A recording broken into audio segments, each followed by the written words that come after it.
What up, Moody? What's up, bro? Outside again. Yeah. 2 times in 3 weeks. What is good, bruh? We had a little pre-production since I'm over here hanging out at your place, and we talked about how we wanted to start these Percy's off, and so Yeah. we got 2 on the docket, and I have, I guess, the more controversial one, and I guess I will start off first because I don't want to take up too much time. But what was it? Monday? It felt so long ago. Yeah. This week has been a grind. But Monday was the NBA draft lottery. Yeah. And my Washington Wizards they were tied with the Utah Jazz and the Charlotte Hornets with 14% chance to win. And they had a reasonably high chance of getting the 6th overall pick with like 26% or 24%, whatever it was. But there was a good chance of getting a top 3 pick. At least. At least. And we ended up with the worst. Ended up with the 6th pick, and the Dallas Mavericks, as you know, got the 1st overall pick. Okay. And I have never been so distraught. Like, I woke up the next day, I was still distraught about like what happened. And I've completely just given up. As like a Wizards fan, I'm like, man, like we're just never going to be in that echelon of winning. And maybe there's some things that can happen. Obviously, we can see right now with like the Pacers and Tyrese Halliburton and, you know, the Knicks and, you know, the Oklahoma City Thunder and even the Minnesota Timberwolves, right? Like all are on the precipice of or in the conference finals. Yeah. And with teams that they've built through drafting and, you know, just developing talent. So it's not to say it's impossible, but man, the NBA definitely makes it incredibly impossible, makes it incredibly hard. And I said this I wrote this in the doc. I love basketball, but I hate the NBA. This process of the draft is another one of the stupid things of why the NBA just sucks. Okay. The NBA as a league sucks. I love basketball. There's issues with the game, how they're playing, but again, that's just more of a mathematical thing rather than like, you know, them forcing the NBA trying to be an entertainment league. That's why I told you, my name for now, the NBA, is the EBA, the Entertainment Basketball Association. Because as far as the mechanics of the league, I could care less anymore. I don't care who wins or loses. I just want to see basketball. Yeah. Yeah. So, yeah, like you talk about, let's just go back to the beginning. Like you said, being distraught, I was right there with you. Like, you talk about a cascade of emotion. I'm not even a Mavericks fan, obviously. I'm an NBA fan. And, like, once again, I brought it up to you. I'm like, they traded Kobe. It's literally the equivalent for him to be a 5-time All-NBA in his first 6 years, and you trade him.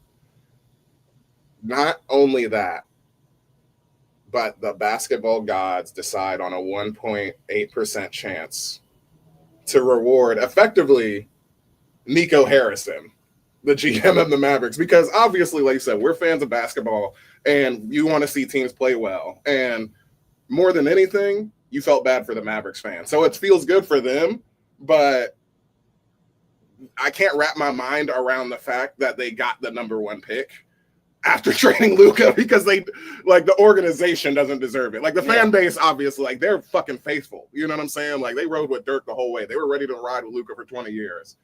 And like that shit was absolutely mind blowing. And I'm also on the more local Wizards tip.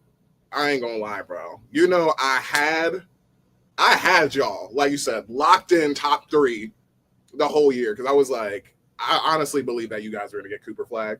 That was I was manifesting. Honestly, I was truly believing that, and I was like, even if they don't, you're gonna end up with Dylan Harper, the point guard. But I was like, if you get him, then you're going to be too good. He's going to organize everything. Y'all are going to take off. So,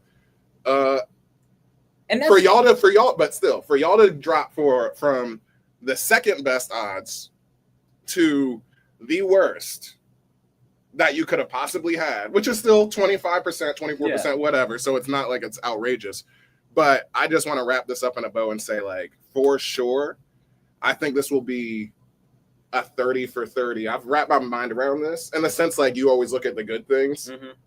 Like, we talk about the 1985 or 83 draft with Mike, Sam Bowie, you know, Hakeem, We talk about the 03 draft, LeBron, D-Wade, Melo, you know what I'm saying, all those legends. This is going to be a 30 for 30 of like the craziest draft in history, for sure. Because not only did you just have the Mavericks win, you had the Spurs get the second pick. Mm-hmm. They already got Wemby and fucking De'Aaron Fox. So it's like, y'all don't deserve it. And honestly, I'm going to give credit to Verno on the mismatch because he had the best ISO for this. And I'm basically copying him right now. He was like, y'all don't deserve it. And then the third overall pick, you got the Sixers. Y'all just, did the most flagrant, punting on the season at the back end more than anybody. Yeah. Just to avoid giving because that pick would have gone to OKC if it wasn't top 4. Yeah. And they don't deserve it either. That gets back to my original point with the NBA and this, at least in specific regards, because I have a lot of issues with the NBA, but in specific regards into this lottery system. Do I think it's rigged? No. There's an entire process that, again, every team is there to watch it. There's reporters. You can get charged for that, federal crimes and all that. So, no. Mm-hmm. But since the process has been instituted in 1985, there's been a lack of distrust around the entire process. There's too many cases where we can go back in history and be like, how convenient. Mm-hmm. How convenient that happened that LeBron ends up going to Cleveland the year that they get the one pick. How convenient Cleveland wins the one pick 3 out of 4 years after LeBron leaves and then comes back. Yeah. Derrick Rose goes to Chicago. Dwight Howard goes to Orlando because he's basically the closest Shaq comp since Shaq. I saw a post that was it was like the 4 craziest things, or like the 3 craziest trades. AD is a part of 3 of them because the Chris Paul trade that was supposed to happen to LA got rescinded. He got sent to the Clippers. The next year, AD is on the Pelicans. So my thing is, if you say that they want to curtail tanking, and first of all, tanking is, I don't understand the word, because the whole time as a Wizards fan, you're telling us, oh, we need to trade Bradley Beal. We need to trade Bradley Beal and rebuild. Okay, what do? We're rebuilding. We have 4 rookies at one point starting in our lineup. Mm-hmm. What do you expect the team to be? Yeah. Do you expect us to start 4 rookies and win 50 games? Mm-hmm. Like, how are we intentionally losing? If you really want to punish people, just punish them. Mm-hmm. What are we paying millions of dollars for? What are we watching this for? If you can't just say, like, look, the Dolphins, they curtailed something with the draft. What do? They get their draft pick taken. Mm-hmm. If you don't want to take a draft, then move them at the end of the draft. Yeah. There's certain things you can do. Just put it by record. And if somebody is not playing up to the integrity of the game that the league thinks that they should be holding, like the Jazz were called out earlier this year, punish them in the draft by moving them down. I said, the Mavericks had their pick taken just 2 years ago when Kyrie came over there for basically punting on the season too. That's what I'm saying. Like, that's what my problem with the NBA as a whole is. They find half measures instead of trying to figure out the entire problem. Yeah. We talked about this, 82 games. They're always trying to figure out how do we improve the values of like, bro, your values of the game suck all around. Your values of games are not equally balanced. And so, again, that's why people don't watch basketball earlier in the season. Yeah. So how do you increase the value of all games and not just with these ridiculous tournaments like the play-in games and stuff like that? It's like, what's the point of a play-in game if you only have to worry about the last 20 games of the season? Mm-hmm. Like, what was the first 62? The simple answer is, like you said, a team like yourself, it's developing. And like, really, if like, let's say it's punished for developing. No, you're not getting punished. You're just a bad team. You're just a bad team. If we're a bad team, then again, what is the point of having these records and saying like, okay, yeah, you were technically the second worst team in the league, but because this team won a lottery and made the playing game or a playing tournament, they still ended up with the first overall pick. And it's like, come on now. Yeah. I'm just, again, I don't want to. It's unfortunate, and like that's why I said it's going to be a 30 for 30. I'm not even mad for myself. I'm mad for the entire situation because the process just doesn't make any sense. I don't care if we didn't win the first pick. It's the fact that why do we even go through this process? Mm-hmm. Like it's hard to keep the faith. There's a better way to do this, especially when there's like they've been doing this since 1985, and there's always a case where it's just like, man, just this doesn't feel. Yeah, it's up and up. I could understand if I was a Wizards fan. It's hard to keep the faith for sure. Like, it's not a good feeling. You know what I'm saying? Like never being able to break through. So I definitely more than understand. But on a more positive note, yes, please. yeah, so we got that out of our system. I'm back from the movies with my Sinners review. Definitely worth a in theater watch. I'd give that 4.5. I watched it in a Regal. I didn't tell you that, but like, I did. But yeah, those fucking chairs was stiff. I didn't tell you that Trina was like, "Oh yeah, we ain't coming back here." It's just the closest one to us. Yeah. So it was like, all right, we're gonna catch this on Mother's Day at like 2:00 showing. So right before I was going into work, and yeah, it was dope. Like, loved the whole opening scene. Like, really, yeah, I was trying to hold back, but now that I get to get my thoughts out, for sure, the best sequence was like the first music number when Church Boy starts singing, and I told you like, oh yeah, he's been on tour with her. Yeah, he's like one of her backup singers. I was like, man, you talk about the voice of a fucking modern Barry White angel. You know what I'm saying? Baritone motherfucker singing his ass off, like bringing the spirits back. And I really like, for me, I'm a DM, so I really like the lore of things and digging into it. So just like, I really thought the wrinkle of him saying like, I really classified Church Boy as like, oh, he's like a level 10 bard that doesn't know it. You know what I'm saying? Like, he's conjuring spirits from different times and stuff. And I'm like, oh, that's fire as shit. Just thinking like of the mechanics of that, like just by him playing this music, that starts your shit off. Vampires are like, oh, what was that? I fucking heard it. Yeah, so gotta come over here. That was dope as hell. Like, definitely that's a new idea. So yeah, very cool. Yeah. And Michael B. Jordan, like you said, definitely acted his ass off. Smoke way more. I enjoyed Smoke more as a character, like, or at least in his performance of Smoke. I liked him both, but like him having that like brooding, you know what I'm saying? Like, he's lost something, but also he's very protective. And I guess you want to say there's a sliver of a good heart, even though this man has lived. He has seen shit. They're World War I veterans, came back from Chicago, allegedly worked for Al Capone, all this stuff. But you see at the beginning scene, he still like tells like the homeless girl, oh, watch this car, and like teaches her how to haggle. You know what I'm saying? Like, oh no, that's not good enough. Yeah. Tell him it's 20. You know what I'm saying? So it's like, I really like the characters of that. But just other quick thoughts. Haley Steinfeld.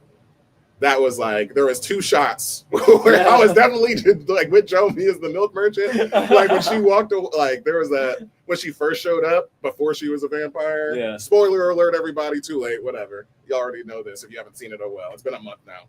But yeah, she just walks away after first talking to Stack. And in my head, I leaned over to Trina. I was like, oh, she ain't got no panties on. That's the I ain't got no panties on walk. That's what that was. So that was already sexy as fuck. And then, of course, after she does get turned into a vampire, and then she's like, oh, you so fly, you won't take a risk on stealing some pussy or some shit like that. I'm like, damn, no, those knees are buckling right there, boy. Are you kidding me? Like, but yeah, that shit was dope as hell. What'd you think about the big musical? I was about to say that. Oh no, that's why I brought. Yeah, the big musical was dope. That was my favorite scene of the entire thing. Yeah. Like when he starts singing, and you see all of the different spirits and like, that's my favorite part of everything. And then even the Irish jig, was fucking fire too. So then immediately when I think about, Ryan Coogler, what I hope he does, or he has all this foresight, franchising, all this type of stuff, man. It doesn't matter what time you're in. You just got to have somebody playing music and like just have that like. Kind of like, you come to a series for always the same thing. We're going to be coming to Sinners for, I believe, the musical numbers. You know what I'm saying? Yeah. So that's what it'll be. Like, you could have some probably like, that's an interesting take, just even thinking about it now. Like, we ain't never heard of Church Boy. It's just now because of this movie and this role that he's been in. But could you imagine, like, that's like this whole series is like, you get some unknown, like, awesome singer and just make their career with this fucking... Sinners 2, you know what I'm saying? Whatever it is. I hope they don't do Sinners 2, but I really enjoyed the movie. Like I said, it's been a minute, so I gotta get a little bit of a refresh on it. But and obviously the stinger at the end with Michael B. and Haley Steinfeld showing up with Church Boy. He's got the dope ass scar across his face, like an anime character. And it's like a Smoke made him promise to let him live. So it's like it's dope that he still has the humanity enough to be like, oh, I love my brother enough in my vampire form. Yeah. Where he's still, that's dope. You know what I'm saying? You give them some personality, it's not like they're completely ruthless, so. That's definitely going to be a movie I'm going to get on like 4K DVD whenever it comes out. Hopefully, I can get like the collector's edition when they do that. But anything else? 4.5 stars. Like I said, what's that on your rating? First Day week? one in theaters. Oh, okay. What's 5 stars? IMAX or like however they tell you to watch it? Basically, presidential. Oh, okay. So top of the line. You basically it's a master class. Yeah, sure. Yeah, 4.5. I'm good with that. I always gotta wait. Like I always give it like 4.5 because I'm like, I gotta see it like another time to be like, I gotta bump it up. Yeah. There's not too many cases where there's a movie I'm like, oh yeah, it's 5 stars right off the bat. But let's go into the show. Doors opening. Step back to allow customers to exit. Cut it to the crowd. The Hobbit Hey, Samson, tag team partner. Coming off the top rope. That's not bad. Oh, please roll. Avenue. Upright. Follow us on our social. You're on this week.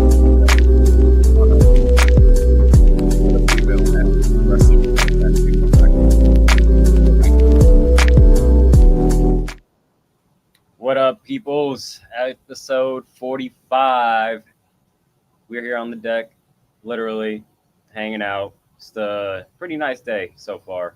Hopefully it doesn't get bad with rain like we had yesterday. But we should have checked the forecast. it looks like there's no clouds in the sky, so we should be good. But yeah, 45. Jordan. Yep, and Rudy Tomjanovich, 2-time Houston Rocket champion head coach. Rudy Tomjanovich. Had to wait till Mike left, but it's cool. He wasn't playing, so it don't matter. Yeah. You have some other names as well for 45. Yeah. I forgot. You said Bob Gibson? Yeah, Bob Gibson. He was the only other big name that I recognize, but yeah, Hall of Fame pitcher. So yeah. Well, we're here again. Week off of Backlash. Backlash felt so long ago. Yeah. It almost felt like 2 weeks ago at this point, but because we got another bunch of pop-up shows just in the cascading weeks. We got Battlegrounds, Double or Nothing. Then you got Worlds Collide. Then you got Money in the Bank. Yep. Saturday night's main event. Like, there's so much in the coming weeks, and maybe that's exactly why we call this the calm before the storm, because it's like you kind of feel like you're in the eye of the hurricane. Yeah. You know what I'm saying? You just got out of Backlash, so there's like, all right, you were kind of on the one side of the hurricane. The eye is pretty much the calm part. Yeah. And then we're about to get hit with about a whole bunch more right now. Quick side note, just because you said the eye of the hurricane, I feel like I've told you this story. Have you ever been in the eye of a hurricane?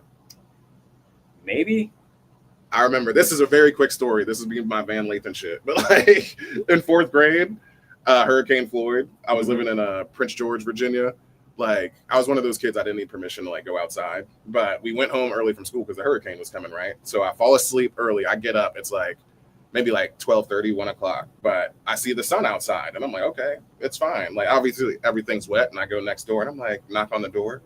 And I'm like, hey, can Peyton come outside? Peyton's mom is standing there. She's like, does your mom know you're here? And right at that point in time, I hear my mom say, Mark, hey, bring your ass in the house. And it wasn't until that moment that, like, you know, my head snaps and I'm able to, like, partially look up at the sky. Yeah. And I realize I'm in the eye of the hurricane. And, yeah, I was 9 years old when that happened. But that shit was fucking surreal after, like, actually standing there looking at it for a second. Yeah. It's like, yo, we have no power here. But there's no other time I would be bringing that up on this pod, but you just brought it up. So kids are stupid. Reddit post right there. If there was an actual video of that. Yeah, like, dog. It's very surreal.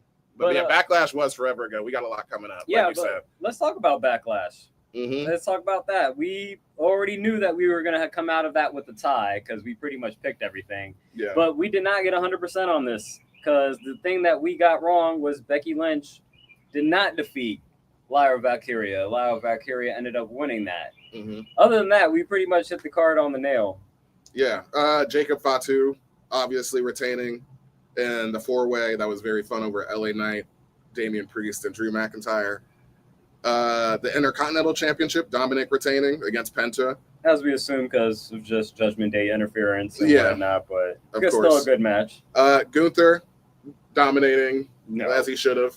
No, I have problems with that match. Sure, I think that's nitpickiness, like just giving. Yeah, I understand. Pat's not a fucking wrestler at all, nowhere close to the level of a world heavyweight champion. So he shouldn't even got that much. He got choked out. He got choked out. Didn't even tap out. Yeah. And then got up, and then basically acted like nothing really happened. And then Gunther saluted him. Like, why are we giving this man props? I'll give you, he shouldn't have saluted him. That's the worst part of it. Like, why are we putting Pat looked like a superhero compared to like half the other wrestlers that Gunther's ever faced? Right. Like, why is Pat not wrestling for the goddamn world title? Mm-hmm. Based off of what I just saw, if he can hang with Gunther like that, like that is ridiculous. Yeah. Like I said, my quick logic on Becky is that I just thought it was going to be her get back for because Lyra beat her for the NXT championship. Yeah. So that's what I just figured. I was like, okay, Becky will get that back, but she didn't. And Cena obviously retaining. Yeah. Very easy card to predict. It did have it on my mind. I always look at the Book of Wrestling stuff, and on one of the Book of Wrestling, it's Backlash time, and it was, I think, Backlash 98, and they were saying how no titles changed hand, and it was the first of 4 backlashes where no titles changed hands, and I was like, okay, maybe we should just say, yeah. So I had that in my head during the predictions, but I was like, nah, Becky will still get it. I still thought that. But the only people that you would think that would lose their title at Backlash was somebody that came in as a champion at WrestleMania and retained. Yeah. So that's why Lyra potentially had the one to be, the biggest potential to lose, because Dom just won it. He's not losing it. Exactly. And Cena's not losing it, obviously. And neither is Jacob, because he just won it as well. So overall, I mean, what did you think about the overall? How would you rate it? Like I said, it feels like it's forever ago. So I think that's indicative of how much I feel about it already. But it was standard as can be. I feel like I probably need to watch it again just because it doesn't feel super memorable in this moment. I feel like I never liked when you use this term, but when you say B-level pay-per-views, and I'm like, nah, all these pay-per-views should be, pop-up shows should be considered high quality or whatever. Not high quality, but they should be held in not as an A or B, but they should all be looked at as A's if this is what we're actually paying for. Yeah. This felt like a B. This felt like a B-level pay-per-view. Okay. I guess I know what you mean in that sentiment. Yeah, for sure. In the classic, in the classic sense, where it's because I was as a straight up grade, what would you give this as a straight up grade? It was mid. Yeah, because I'm sitting here C+. Yeah, I put it mid flat. Yeah. Maybe mid flat. Yeah. There ain't nothing I would be like, oh yeah. I mean, Lyra and Becky was probably the best match. Yeah. But and there's actually story pushed to it, so I'd actually put that. I'd probably give that for mid rising. I did I mean, I guess it was the main event, so that's what I remember the most. But Randy and Cena, them starting off with the classic heel tactics of just rest hold, taking us back to that. But then it was cool because it's they also knew that we didn't come to play around. It's playing SmackDown versus Raw, and you just in the settings you can just start your finishers all charged up, because right after we get out of those rest holds, you just see AA, STF, you see all of the hits between them, and that's exactly what I wanted to see. So it's that stands out in my mind a lot. And then Jacob retaining, I would say those are probably the two things. Damian and Drew, they went out and did their own thing. Exactly. They went into the crowd and hit a spot that looked pretty dope. That got some build up. We got a expected match for them coming up, as we're going to talk about that later. But Backlash, not that memorable. Exactly. In that current moment, but it got what it was. It got what it needed. It was last time we're going to see. And it's John 3 Cena. weeks after WrestleMania. So it's and it's the last time we're going to probably see John Cena versus Randy Orton. So yeah, exactly. Got that out the books. R-Truth got put through a table at the press conference. Yeah, he did immediately after that. He came in and interfered in the match, and we'll get into that. He can't believe it. We'll get into that. But anything else on Backlash? Nah, that's it. If you don't got nothing nice to say, don't say it at all. I think I think I was as nice as I possibly could be just now. All right. Before we get into the flagship show, we have some somber news to talk about, and that is rest in peace, Sabu, who passed away, I believe, on Sunday. but yes, it was acknowledged, I guess, on Monday. And so Sabu, obviously, if you do not know, he was a ECW legend. So many things. I haven't had the time to go back and like look at a lot of his classic stuff, but again, I've seen a lot of Sabu just from clips and moments and whatnot. And there's like that iconic moment where it was like him versus Taz for like the ECW championship, and like I remember like the lights went pitch black, and then it would come on, and they were both kind of like Taz was like standing in like his pose, and then Sabu was posed like that. It was like, oh snap, like this is about to be dope, and then him doing these crazy things and just putting his body up the line. And he was just wrestling at WrestleMania weekend in Vegas like 4 weeks ago. And so I don't know what the reason of the cause of death was, but I don't think that was revealed. At least I never heard it myself. But like, also to just go to his legend, like what I heard a whole lot this week was just go back and watch his like early 90s stuff with Terry Funk. That's probably his like best match of all time. Like just when you think about like ECW and like 1990 ECW, I'm like, shit, that's got to be grimy back then. And I did YouTube it. I meant to like watch it this week, but like there are like multiple matches of them, so I'm sure one of them on there is there because it's like a full 25 minutes. But like you talk about his influence of like obviously in the hardcore scene, like man, I just remember also him in his secondary run with like WWE ECW, and still as a kid seeing him at that point in time, not in his prime, but like him taking like or coming down to the ring, with the steel chair and barbed wire, man, you just seeing like the scars on his back and stuff. Like that was such like an intense visual. That's like, oh yeah, that's old school hardcore wrestlers. Like, Abdullah the Butcher has like chop marks, like, what I'm saying, on his fucking forehead and stuff like that. He was like that.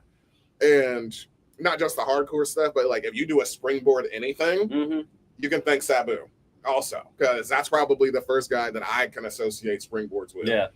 Because even with Rey Mysterio, obviously in early 2000s, early mid 2000s, that was just like the biggest show on TV. You know what I'm saying? That SmackDown 6, but he was still around. The ECW, like I said, 1990. Yeah, again, that's the year of my birth. When you think of hardcore and you just like think of like a name like Sabu, you're just like, oh snap! Like that was like you're gonna see something. I think the first two names is Terry Funk and Sabu. Those are the first two names you're gonna think of, probably. Tommy Dreamer as well was up there. Like, well, yes, R.I.P. Sabu. He was recognized throughout everyone throughout the wrestling world, from all the companies and whatnot, well respected. So rest in peace, Sabu. Let's walk into the flagship show, Monday Night Raw. Monday Night Raw. I'll let you start off as I gather myself. Yeah, did I put my stuff in here? Nope. Oh, I did. Oh, you did. Yeah, you said Becky's heel promo was a primo. That's funny, considering. Like, I just like the fact that I think we talked about it before, is like she's being like the cartoony. Yeah. Like, she's not a scheming, twirling her mustache kind of heel. She's just like the whiny, bitching and complaining kind of heel. But I love it. Like, this is still the most, like, I mean, it's kind of, I don't want to say in kayfabe, she said, she's making Lyra matter, but I don't think it's a coincidence that this is Lyra also coming along, and I would say is probably her best stuff, working with Becky again. So I just really enjoy like where it's going more than anything. I will say, I think you're right, and there's a direction that Becky is a little bit of the cartoonish heel at the moment. But I do like what she said in this week's promo, where she was kind of talking about how like kind of acknowledging how people are talking about her as kind of not putting over younger talent and being kind of like a blocker. And so like she said, well, she's ended her promo with something about like, I'm about to show you how like the man holds people down or something like that. Yeah. And I'm like, okay. And that was a bar. That's right. And if you're gonna go around that area of kind of your heeldom, where it's like, oh, you really think I'm holding people down? I'm about to watch you. You about to see Becky Lynch hold people down and crush their dreams and hopes and not reach that plateau that you want them to. And so I kind of like that. Maybe it's a little bit more similar to Charlotte, but I think there's a different ways that they can both kind of go about it. But if she heads down that route, I would lean towards that. I would like that a lot. No, you know what I mean. But yeah.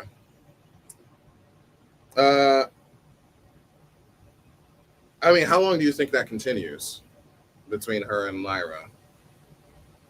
I mean, I feel like Becky has to. She got to win, right? At the point, yeah. I mean, we're not doing this for nothing. I can see it coming. Maybe I think she gets it. Maybe at Money in the Bank. Yeah. So she's at a. Well, she just retained. So Saturday night's main event is in 2 weeks. Yeah, but you don't need to have the match there. That's what I'm just trying to get the timing. So yeah, because I was like, she just defended it like literally this week. So it's like, yeah, I feel like, bless you, defending it twice in 3 weeks. I'd be like, yeah. I mean, it is the mid card title, but still, like, nah. I feel like you need to make it special. You already got John Cena versus R-Truth, and so, you need to make it feel special. And you got a cage match, so you could easily just do like a promo to kind of build for Money in the Bank. Yeah. That's probably better. I wonder what Becky's title reign is going to be like as IC champion. Just something to get her the Grand Slam. True. Okay. Yeah. What else? Yeah, that was my only primo. For me, I had mid-rising was just the announcement of Seth and Braun versus Sami Zayn and CM Punk at a Saturday night's main event. Also, that's interesting that it's a tag team and not a triple six-man. Because like, is Jey Uso doing anything? I don't think so. That's for Saturday night's main event. So I'm like, oh, why is that not a three-way, six-man? Yeah. Maybe that would just open the question of like who would the third person be, but like that'd be an interesting. That's the question that we're all asking. They're like, we feel like there's got to be another person to join the group. For sure. We've hypothesized. We've said a couple names on and off the podcast, but I mean, I like the dynamic. I think Seth has been a very engaging heel to kind of carry the show from, he's kind of a thread needle that you can kind of keep up with throughout the 2.5 hours, 3 hours that Raw is on. That it reminds me of Triple H back in the days when like he was kind of like running the show with Stephanie McMahon. It's like, okay, like their influence is kind of felt throughout the entire show, and it's kind of like that that thread line you can kind of watch from the beginning to the end.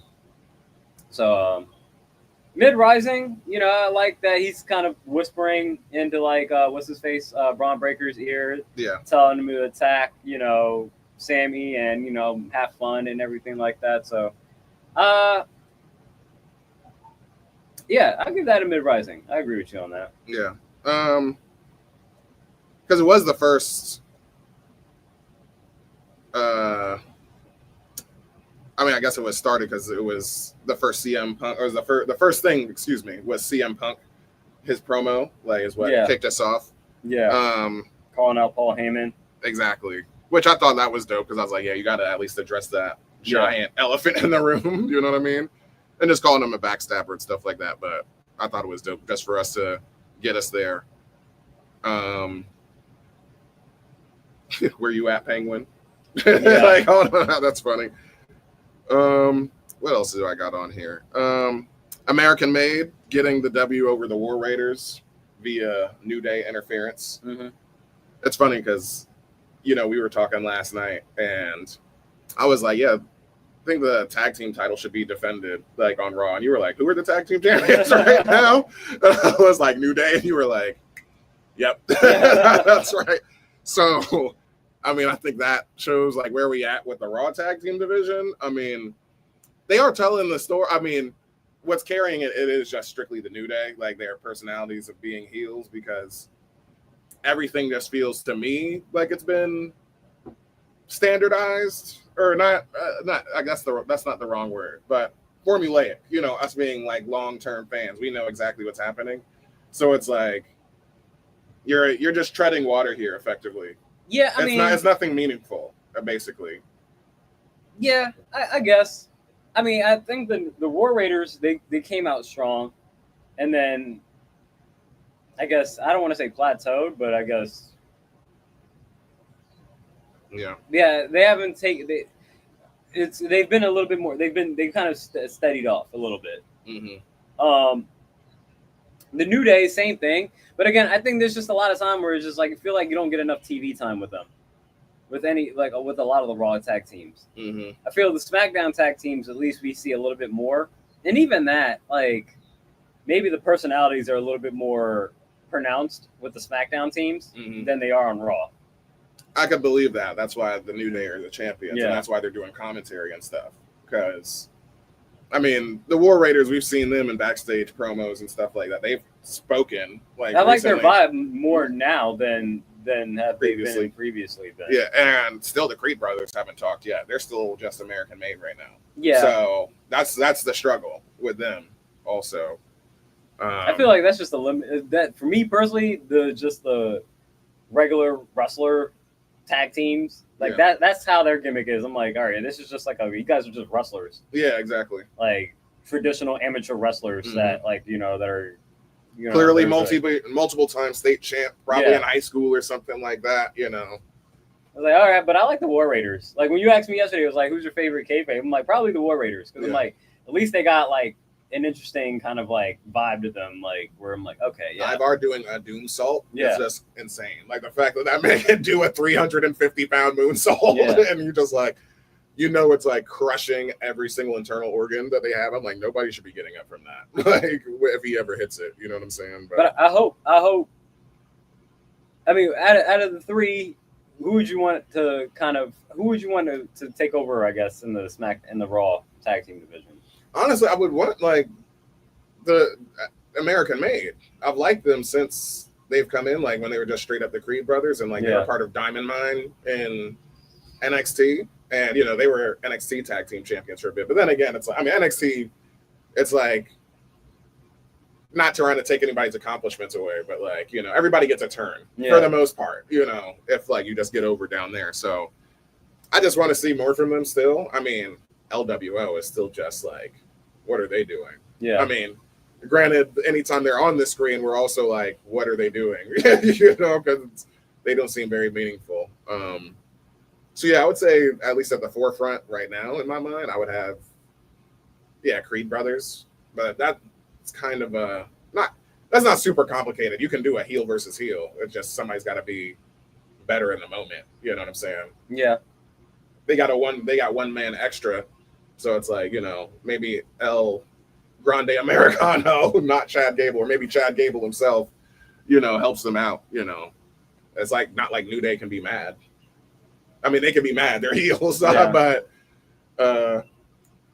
just give them time to get them over. Because not like the match quality is bad, obviously. All these guys can work. So it's a matter of character. I think it's just more character development and just getting enough screen time. I feel like you don't just see them enough. It's a lot of times like they're cutting promos as they're like walking to the ring. Yeah. And then they start scrapping or like they just kind of get put into a match or something like that. So again, I think it's just the general thing with the tag teams. I think SmackDown does it a little bit better. But maybe I think it's more of the personalities are a little bit more defined there or a little bit more pronounced. Yeah. And they obviously have 3 hours that they have to use rather than the flexible 2.5 to 3 that Raw gets. So at the end of the day, still interesting enough.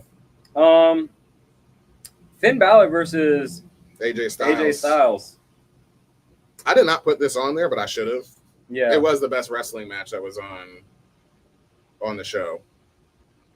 Yes, but I also just like, I know that they're going to give me great matches, and it's just crazy to see like both those guys been wrestling for so long and like they still are in like amazing, incredible shape.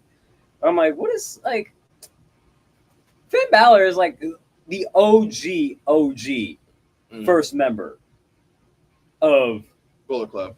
No, Judgment Day. Oh yeah, sure.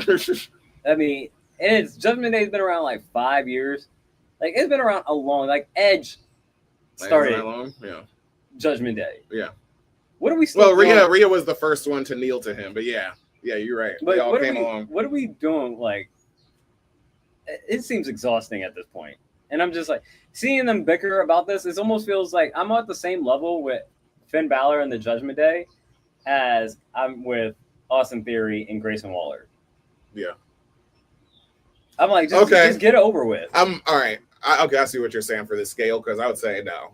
Like A-Town Down Under are charcoal burnt. Like you forgot it on the grill. It's charcoal burnt up, like so fucking done. What I'm saying, because like, I'm not there you should have been broken those guys up. And I'm like, with Finn Balor and Dominic Mysterio and just his relationship with Judgment Day, I'm like, this is exhausting. Mm-hmm. It's exhausting. And then we're about to go through the same exact thing that we saw with Damian Priest that you guys do. It's just like, man, like, can we just speed this up? Can we just hurry this process up already? Is there any way, because just listening to you right now, is there any way that we could have this match and like double turn them face? Could you have a heel versus heel where they both come out face at the end?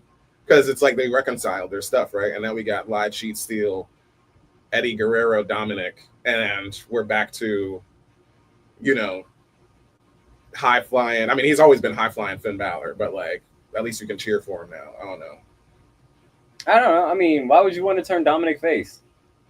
I mean, I want to personally. Hell yeah. Are you kidding me? Because we already know the gimmick. Like I said, it's Eddie Guerrero again, but he's holding the IC title. And Finn is the one that's in the way of that. I mean, you could turn him face. I feel like Dominic, you could turn him face because we already know it's like a lot of the booing is tongue in cheek. Exactly. But in WrestleMania, we wanted to cheer him at that point in time. We wanted him to win. So, he's on the cusp, like right now. It's already hard to just, like you said, just go with the joke of booing Dominic when he's on top of the world right now. I mean, he could always keep himself heel. He could do something. Sure, he's got to do something dastardly. He's gonna have to heal it up more though, because you're gonna need something and that's else. a lot more funner to do. His dad has been a face his entire career. Like, let him pay about his own way. Why does he have to be a face?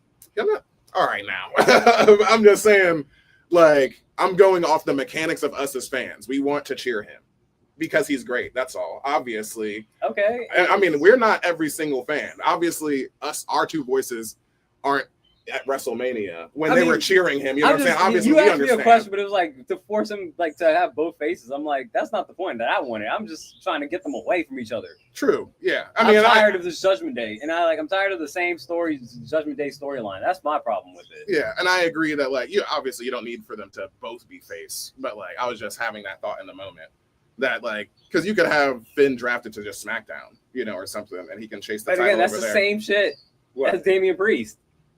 Oh shit! No, that wouldn't help because I mean they're turning over a new leaf. Maybe I'm just saying, like, not even getting. I'm just like, just get away from each other. Just we clearly see what's happening. Yeah, and it's the same thing that was happening when Damian Priest went through the same exact process, and the same thing with Rhea Ripley. It's just like Jesus, come on now, like the same squad for 5 years is a little exhausting at a certain point. I mean, it's not even with DX. It's like, all right, like. But even still, you got to acknowledge it's not exactly the same because you had Carlito come in. I understand what you're saying as far as the figureheads. Rhea's not in it anymore. We got, so it's not exactly the same. I guess you could say what's tiring about it. Let's say this that the same themes are happening. You know what I'm saying with the breakups and stuff. That's what's making it feel tiring. And the same match dynamics and everything. Yeah, exactly. This this doesn't feel as strong. Like I wouldn't compare this to the Bloodline because the Bloodline is actually real. Mm-hmm. Especially when you talk about like the real Bloodline. Mm-hmm. Not this Fugazi bloodline that we got going on with Solo, but that you could do perfectly fine because that's actually real family. Like that's a real bloodline. But the Judgment Day is like, bro, like what is the point of this now? What are y'all Judgment Day of? Yeah. Because definitely the peak is like, I mean, not to say that I still enjoy Judgment Day, like all of them individually. Obviously, I understand what you're saying. Like the faction is just running dry right now. Because when they're on top of the world with Rhea and Damian as both heavyweight champions on Raw, and we got like Raw was effectively Judgment Day for 35 minutes every episode of Raw. I was loving that stuff. Yeah. But I think it's like they had literally have carried Raw for the last at least 3 years solid. You know what I'm saying? To a certain like that mid card to upper mid card division. Even the top between Liv and Rhea. Their rivalry obviously being intertwined in that. So yeah, we're agreeing that they need new elements or get rid of the faction or move on or something. There needs to be some type of refreshing. The faction just needs to be broken up. Or like you said, if you want to keep Dominic heel, I definitely feel like you need an injection of heel, like because he's too hot right now. We're enjoying him too much. Like I said, everybody's like I said, I understand that it's tongue in cheek. but he's a lot of people's and you could do that. kids' favorite wrestlers and stuff like that. They did that with The Rock. The Rock was getting over naturally, and people were cheering him when you were supposed to boo him.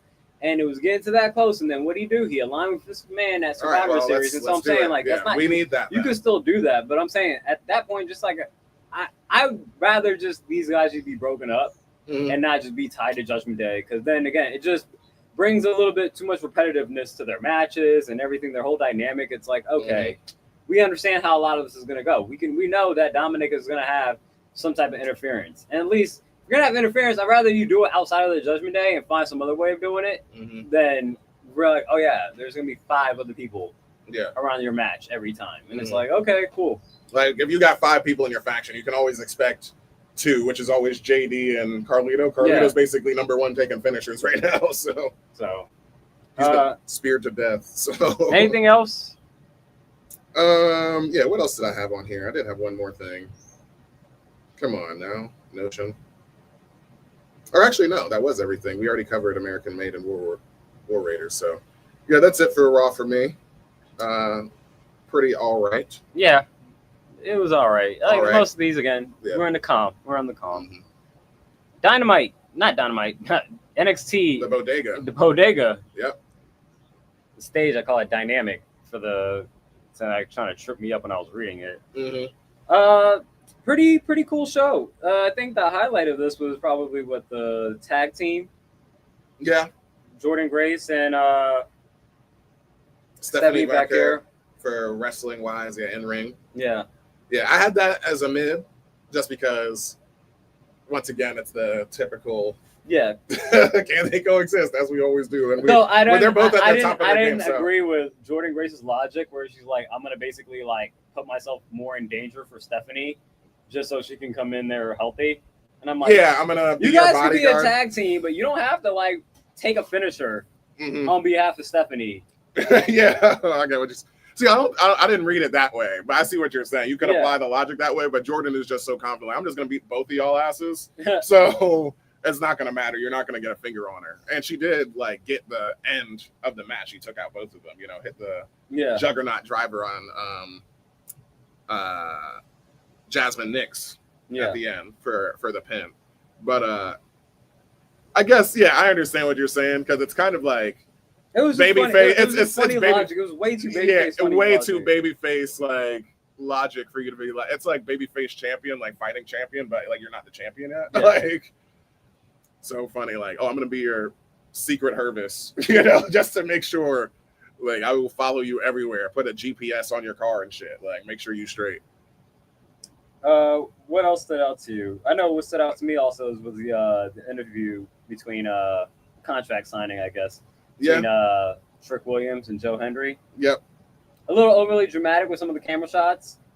I like it. I like the dramatic camera shots. Yeah. I just found it funny the way it was shot, and then like Trick signed it. Then they like got the camera like right on the contract. I'm like, that doesn't make sense logically as far as like how the room is set up. But okay, no, but overall, I thought the conversation and the dialogue between them was really well done. I like how Trick was talking about how, like, he basically is running both, and then Joe kind of flipped it back on him, and it was like, I'm about to end your time.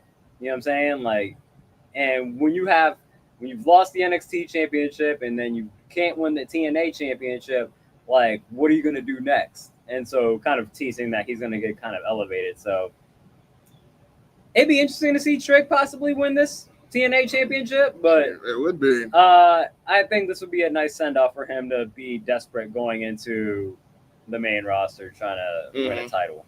I mean, granted, like he's been putting in, they've really built this up even on TNA. Like he's been on TNA like the last 3 weeks, fucking with Joe Hendry, if not like the last month at least. So yeah. I'll put this at Primo. I'll put it at Primo for me. Yeah. Definitely the best like non-wrestling, segment on the show for sure. I really enjoyed it. And like I said before, it is this is the most convinced I've been. But yeah, I also agree that it's just like, we're just building the hell out of this, but sending, NXT's biggest star over to TNA. Like I said, like you said, I think you hit the nail on the head. Like you said, it's a desperate attempt right before coming up to the main roster. But they're doing a really good job. I mean, if you have a little bit of that backstory of like he is coming in desperate, and that's why he's coming after that's why he's crashing out, like Jacob Fatu, or who's the Intercontinental Dominic. Yeah, that'd be interesting. Yeah, because you're like, oh, okay, yeah, Trick's trying to make a statement here, and he's trying to come in and like immediately capture gold, and so he's gonna come after the champ. So. And then, Joe Henry just came off of losing WrestleMania in like 10 minutes. So, he's got to defend his title. That's immediately what Trick said in that, too. He was like, oh, didn't you lose to Randy in 3 minutes? And he was like, I was on the show. I was about to say. Exactly. So I'm like, I've been at WrestleMania, bro, and not in a Andre the Giant Battle Royal. I'm saying, like, that shit was... But yeah, really good segment. I enjoyed that. And for me... the best storytelling on the show was Tony D in the middle of, this is my primo for the whole episode, was Tony D having a match with Wesley. Obviously the family is broken up and he's all distraught and stuff, but we find out that Stax, like, he appears on the Titantron and he's like, of course I know where Rizzo's safe house is at. And I was like, oh, what the fuck? I was like, no. And of course, the most mob weapon, he's holding a crowbar. So I'm like, oh shit. It's like very similar, like the feeling, not as dramatic as like obviously Hangman being in Swerve's house, and you see he burns it down, obviously not that good, but like similar, the fact that I'm like, it still has me like convinced enough somehow that I'm like, all right, you're gonna break in this house. What are you gonna do to Rizzo? Like, that's what's on my mind. I'm like, you didn't beat the shit out of Rizzo? Like, what kind of bastard are you, Stax? Like, and like, you're saying you're trying to take over the family because Tony D hasn't been protecting the family. And I'm like, what am I supposed to believe is about to happen right now? Like, so that's what I'm like really hung up on. And I'm really intrigued by that. But because of that distraction, Wesley gets cardiac kickoff and gets the pin on Tony D. But I don't care about that loss. That don't matter. It's about, Stax. I will say, Wesley, we doubted his heel. He's healed him and how well he will be a heel when he turned. Yeah, we did say that. He's coming along. Yeah. And I think he's really finding his I guess his swag within it. I think a little bit. Like he's feeling a little bit more defined. Like again, he gets that comparison to kind of Ricochet just from like, his abilities and whatnot. But I do think one thing with Ricochet is that like and this is more so put on WWE and not Ricochet himself, is they just put him as like the super babyface superhero and stuff like that, and never really gave him a chance to actually like define a character and test both face and heel. You know what I'm saying? He was always a face for the most part, and so now you're seeing Ricochet doing some heel work, and he's doing some of the best shit ever. And so the fact that they're using Wesley in NXT to work out how to be. Because we know Wesley could be a face. Oh, for sure. Now, he was his North American champion. Heel, you know what I'm saying? And he's doing it well. So now when he does eventually move to the main roster, he could do either or. You know what I'm saying? He has experience of being both. And it's not going to have to be something he has to pick up for the first time on the main roster. So I like where he's been, how he's come along. I wish I could remember the tag team that's with him, but they're a faction now because they're officially the High Rise. Yeah. They're the High Rise, and I wish I could remember the tag team's name, though. So it's like, they're clearly trying to get him to bring them up as far as, like, dominance and relevancy, so to speak.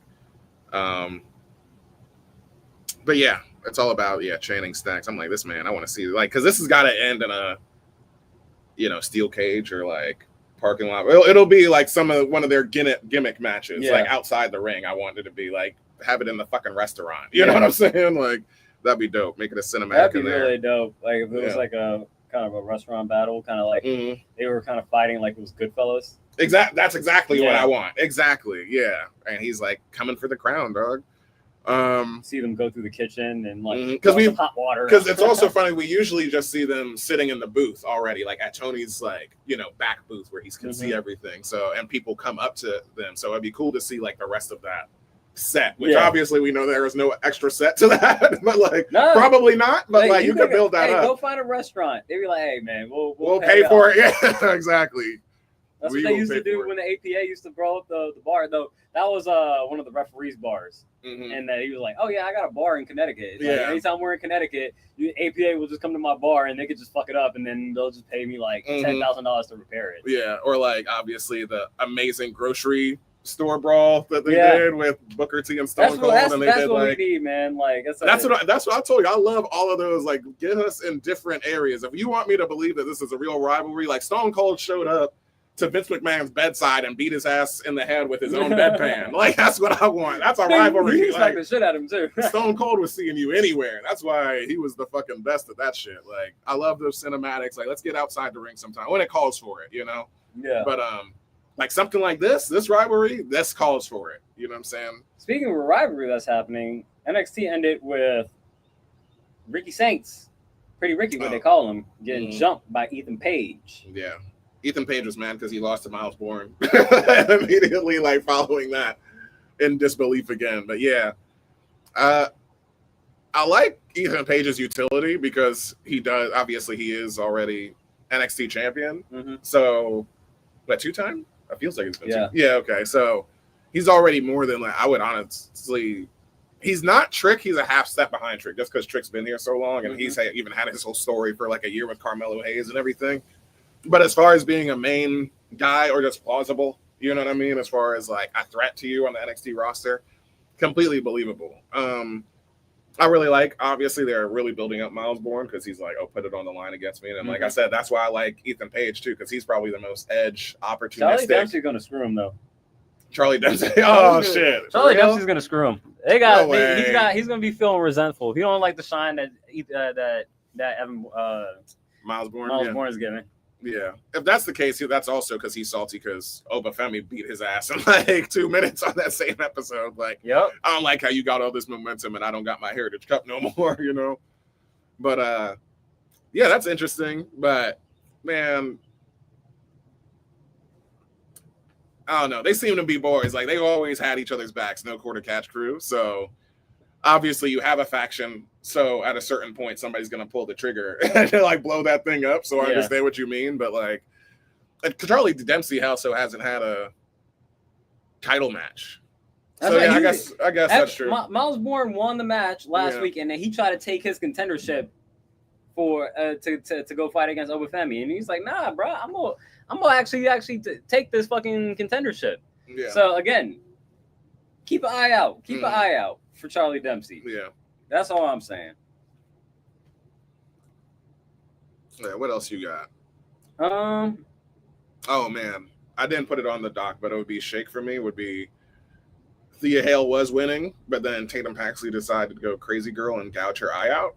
Lost the match by DQ. So I'm like, are we getting eye patch Thea? You know, we're always getting eye patches. So I was actually surprised that like that's what called off that's a DQ since when? It makes sense. No, you definitely can't do that. You can't gouge the eyes. We've seen people do that all the time. They poke the eyes. They don't gouge. Like they don't gouge like with a fingernail. She was like scooping her retina out. That's what she was trying to do. Like, come on now. Okay. So, and they really put over, like, I mean, they did the whole, like, she's stronger than every male ref around her. Like, they couldn't pry her off. So it's like, yeah, she was digging in there good. But, like I said, maybe, I'm imagining Thea Hale's going to have an eye patch. That'd be funny. Maybe look dope, though. Yeah, I think that could work for her. Only for a time being, because, you can't keep it on forever. Yeah. Anything else from Bodega? Nah, that was it. I just had to get in that my girl's missing an eye next week. Yeah. So, just... All right, let's go into the coffee shop. AEW Dynamite. And it was a themed week at the barbershop. Was it? No. Yeah, it was Beach Break. Yeah, Beach Break. Beach Break. In Chicago. That must be a cold-ass beach. Yeah, that's like the coast, my nigga. That's like Seattle. Ain't no beach. That's the coast.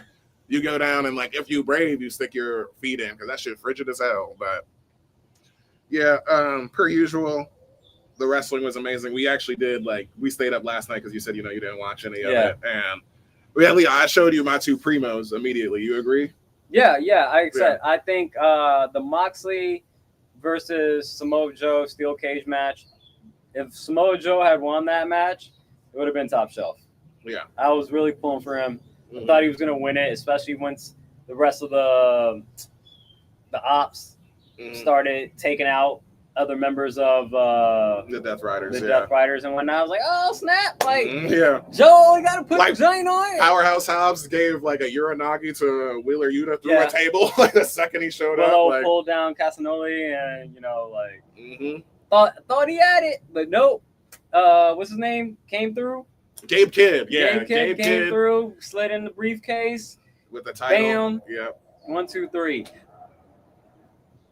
Okay, yeah, we know he wasn't gonna lose that match, but they did a really good job of selling me that like Samoa Joe could win this. And again, give me Samoa Joe again with that match. Again, you still make me believe that like Samoa Joe deserves to be the champion. So I think Samoa Joe could do it. And that's the thing. This is where I was holding back slightly last night, because where I was saying for real is like Samoa Joe is like one of the indie gods, and like the weight that he brings, or legitimacy. That's what Shoes said on the pod, was like that was the perfect word for it. It's like, because nobody believed, like, as smart fans, we know Moxley's not going to lose it to Samoa Joe right now, but it's fucking Samoa Joe, and every chop he gives him, like, Moxley is obviously one of the best wrestlers in the world too, so he's obviously going to sell for him, but like everything is so heavy and believable, and like getting him into the muscle buster and all of these things where it's like, all right, it's going to take that, like, re-debut, who the hell is that Black Hood for the 17th time, whatever, it's fine, but like, who's that Pokemon? Yeah, exactly. And then it's a British type slugger Pokemon, Gabe Kidd from New Japan, and which I liked, but I love. Oh man! After that, obviously the steel cage comes up, and the Young Bucks, the EVPs come out. And I told you I fucking love their theme song. That's like skyrocketed up my list, where I'm like, they clearly just said, give us Succession as bad guys. And them coming with the like remote control for like the steel cage and locking in Samoa Joe and Kenny Omega coming down for the save, just beating the shit out of them. And finally we get all this reveal like I predicted last week. It's just the setup for the Anarchy in the arena match. Swerve got to do the super stomp onto a pile of like a dozen people, which was cool. So that was a dope spot, I enjoyed the fuck out of that. So Anarchy in the arena right now is going to be Swerve, the Ops, and Willow, versus the Death Riders or not all of the Death Riders. It'll be like Moxley. I don't know if Gabe Kidd's in it. I would say it's Moxley, Claudio, and Yuta. Yeah. Marina Shafir. Yeah. Or no, maybe it is Gabe Kidd. It is actually. It's Moxley, Gabe Kidd, since he's the one who caused it. Marina Shafir and the Young Bucks. That's what it'll be. Okay. Because Swerve ain't fucking with the Young Bucks either. That's why he also came out. Like, because they caused him to lose the title to Moxley, remember? So that's also been like they've been putting that on the slow burn, but you got to remember that's kind of Swerve's holding period storyline, is like, fuck the EVP. So yeah, that makes sense. I am interested in the fact that it's going to be in Arizona and they're doing Anarchy in the arena. So it's like, I imagine it's going to be, because usually when they do that, it's in Jacksonville because they own the stadium. So the fact that they're in a different stadium, I'm like, and it'll be during the show, I imagine. This isn't going to be like no pre-recorded or anything like that. So I guess we are going to get that whole like WrestleMania 17, but like super sprawled out. Like, I just hope like it'll be good, because remember like the first one that they had during COVID when the Jag Stadium was just empty, that was fire. Like, driving, like, Sammy Guevara got like ran over by a golf cart and shit. Like, it was ridiculous. It's funny too. I mean, I wonder because Arizona, there's grass gets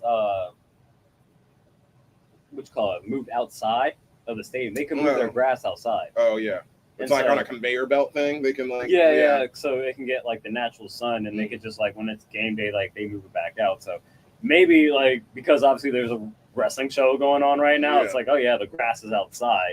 So we can eventually also just go outside and just play on the grass. That would be dope. Yeah, okay, yeah, that would be dope. Because I just like that, being in there. Like, the fact that they're wrestling in a football stadium is just like, what? Like, that's why, like, that's the indie cartooniness of AEW, where it's like, are they going to be in the stadium? Yeah, I guess, yeah. They actually, yeah, because the show is not going to be in the stadium. Yeah. It's going to be in the arena. Yeah, right? in the it's arena. Going to be at, like, Phoenix Suns arena. Yeah. It's not Yeah. going to be in, like... The Cardinals. Yeah, exactly. But the match could be at the Cardinals. Okay, yeah, there we go. Yeah, it is off season, so yeah, Right, sure. yeah. There we go. Okay, we're still doing it then. Yeah. Fuck it. Yeah, hell yeah. I got a mistake in my head. All right, cool. But still, that'll be fun. Yeah. So that's like the whole setup. But yeah, overall though, for that match, like I said, if Mox, I understand why Mox wins. That's why it's primo. But if Joe won, top shelf. Yeah, that would have been a great match overall. And he would have been 2-time AEW champion. And it's like, once again, his legitimacy is the one that carried Swerve into his, because Swerve is the one that beat him for the title. So it's like, just that reign. They need to keep the, like I said, like that New Japan element. Like Swerve acknowledges it, like he's the 8th champion. Like just the numbered aspect of it, I really like that, because it's just easy to keep up with the history of the title. You know what I'm saying? You can always just acknowledge him as the 17th champion, and then he's just in his 5th reign or whatever. But so that was the main event. But to start off the show, we had Hangman and Ospreay getting the W over Don Callis family, specifically Takeshita and Josh Alexander. Yeah. Once again, can they coexist? But with a twist, which is why I put it with the primo. I know you said the stare down moment was corny as hell, which that was also the dopest moment of the whole fucking like match. Man, Will Ospreay going for a hidden blade on Josh Alexander, him ducking out of the way and almost hitting Hangman with it, but basically Hangman doing a death glare, like that was like a Pokemon Leer move or glare, you know, like they're stunned in this, like, or like D&D, like you were stunned for that moment. He was like, oh shit, like Ospreay actually looked a little scared that he was like about to hit him. So I like that character with it, because Ospreay obviously is saying that he's a badass, but I think he knows in his like heart of hearts, like that the grind has been more for like Hangman and AEW, like in character and kayfabe, you know. So that's why I kind of like, at least that's how I read it, because he looked fearful, like in that moment. Like Hangman was like, "You about to hit me with that shit, motherfucker? Like you about to do that? Like I dare you! I dare you do that shit!" Like, but even in the match was dope, because Will Ospreay is like telling Hangman in physicality, like, "I'm a better wrestler than you." Like when Hangman does his typical like moonsault to the outside dive. And then what does Ospreay do? He goes up there and he does the sky twister. You got to throw a twist in there, because I'm better than you. You know what I'm saying? So seeing that, but ending with like perfectly, like what I said, like two guys in their prime, a buckshot lariat to and hidden blade combination, both hit perfectly on Josh Alexander. And I'm like, yep, that'll kill a moose right there, you know, in kayfabe. So I can see them being a tag team. And yeah, I said this last night. It's like sometimes you just need to see the visuals of things, and like seeing that perfectly timed visual of that finisher, you can dominate. You could pin Bobby with that. I could believe that right now. You could pin Bobby with that. You could beat the Hurt Syndicate. So that was dope. Probably just a straight up like, I mean, that was a storytelling of the match. Like I said, I'm better than you, but like really building to their. Yeah, it does. It did its job for getting us hyped up for their Owen Hart final match. And I think we talked about it like last night. I think both of us at this current point, like, we just had to pick without worrying about like predictions and trying to, you know, get a win here. It's like probably want to get Hangman. Yeah, I would want to. Yeah, that's what I was same like. here as well. Like, I think we prefer Hangman to beat Ospreay, but I think we feel that Ospreay might probably end up getting the win. But yeah, because it's just like I said before, it's only because Hangman is a former champion already. Yeah, so he's already got that, you know, belt. But for Will Ospreay to like legitimately just be, I mean, not to say Hangman isn't in his prime, obviously he is too, but like just that style of wrestling, not just super high flying, but like being the best bout machine, effectively. You know, the same moniker that, you know, Kenny Omega had those years ago in like 2015 and 16 with Okada and stuff like that. That's clearly what he is right now. And similar to Seth, like I said last night, he's Seth of AEW, where he's giving everybody else their best matches. Similar to like AJ Styles when he first came to WWE before, you know, he got mid-carded. You know what I'm saying? Because what derailed him was that him and Shinsuke's WrestleMania, that was super disappointing, because that was supposed to be like basically their recreation of Wrestle Kingdom. You know, there, because that's like considered a legendary match over in New Japan, and it just didn't live up to the hype in WWE. But yeah, put the strap on Ospreay. I mean, it makes all the fucking sense in the world, obviously. That's what it felt like. I mean, as I said, he's got a rocket ship on him, so it's like it's going to be hard to see him lose anytime soon. But you never know. Maybe somebody might screw him. Yeah, or maybe he wasn't. I guess he was partially heel when he came in because he was like, when he first showed up in AEW, he was hating on Kenny and basically like, I'm the better version of you, which he proved. They finished their trilogy. Yeah. And he won. And, that was before Kenny left with diverticulitis. So he's gone, and he was part of Don Callis' family then. So he was heel during that rivalry, but I'm wondering if it's because I can imagine Hangman winning and then we just get another, give him kicking the balls, Hidden Blade, Stormbreaker, whatever, know. So, and you can let me. I definitely would love to see a trilogy of those two. Those are the two most over guys in the whole fucking company. Let's like ring this out. You know what I'm saying? Kind of like Drew and CM Punk last year, or Swerve and Hangman. Let's do that with those two. Let's do that. That'd be dope. So their first match is going to be the Owen, and then we'll see if one of them gets screwed or whatever. But that would be dope. I'd like to see that. Either one. All right. Well, we also got Mina Shirakawa pinning Toni Storm. Whew. Getting a championship match at Double or Nothing. Yeah, which this was dope too. I mean, definitely surprised me because this is an eliminator match, and eliminator matches are, you got this at mid-rising. Yeah, mid-rising for sure. Mostly because of the surprise of it. I granted, like, you need an enemy of the week, basically. But this was a four-way with AZM and Sky Blue also being in this match. AZM, the New Japan Strong Women's Champion. So I was like, okay, they really brought her over here, like, very quickly, because I just told you last week is that she beat Mercedes for that championship. Yeah. So, not that I had her winning, but Sky Blue, she's been there for a bit too. But Mina Shirakawa, she was part of, that prior story with Tony and, Mariah May. This is, so makes sense. But also what was in the news this week is that she actually did officially sign with AEW this week. So now that makes sense. I'm like, oh, okay, cool. But I like the fact that it was just, she's a face and so is Tony, and she just got the better of her this week. And commentary did a great job of like, putting over the fact that Toni Storm, she was 13-0 in eliminator matches.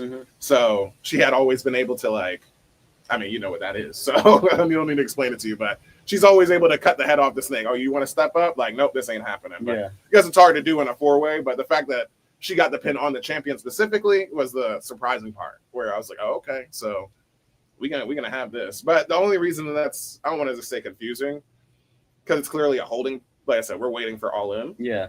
But I'm like, Megan Bayne, why did we heat up Megan Bayne like that? I guess just to make it believable in like the first part of the year, I guess, because we definitely got Mercedes probably winning this, right? Because that's, like I said, we're just gonna make the biggest matches we can make.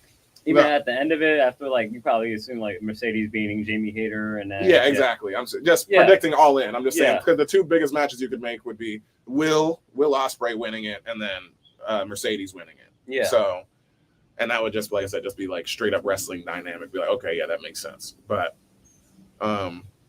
maybe it is Megan Bayne that comes out and just destroys Mercedes. I mean, yeah, who knows? Or Tony, or Mercedes. You know what I'm saying? Maybe Tony retains. Okay.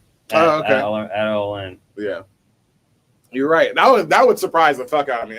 If Tony is the champion past All In, that would surprise the fuck out of me.